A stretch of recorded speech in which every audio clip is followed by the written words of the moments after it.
সবাই সরস্বতী পুজোর দিন ঘুরতে যায়, আমরা গেছিলাম সরস্বতী পুজোর আগের দিন ঘুরতে গেছিলাম হচ্ছে কুদঘাটের সুভাষ মেলাতে। গিয়েই প্রথমে খেলাম হচ্ছে স্টিম মোমো। মোমোটা বেশ ভালোই লেগেছিল খেতে, বেশ জুসি ছিল আর ফুল অফ চিকেন, বেশ ভালো লেগেছে খেতে। তারপর ভিড় ঠেলতে ঠেলতে গিয়ে পৌঁছালাম হচ্ছে পিঠের দোকানে।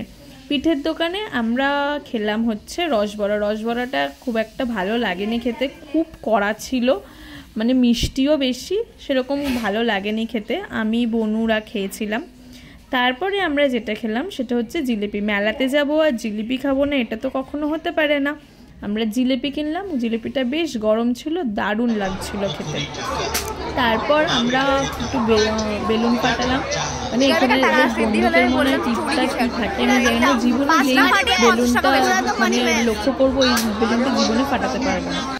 তো যাই হোক, এদেরও একটু ঢং শুরু হয়েছে কারণ ওদেরকে ডিস্কো চড়ায়নি। তারপরে আমরা ওই চপের দোকানে গেছিলাম, ওখানে গিয়ে আমরা নিলাম হচ্ছে লোটে চপ আর ভেটকি মাছের চপ নিয়েছিলাম। চপগুলো তো সেরকম টেস্ট ছিল না, মেলার জিনিস কি আর টেস্ট থাকবে। যাই হোক, খাওয়া দাওয়ার পরে টাটা, দেখা হচ্ছে তোমাদের সাথে পরের ভিডিওতে।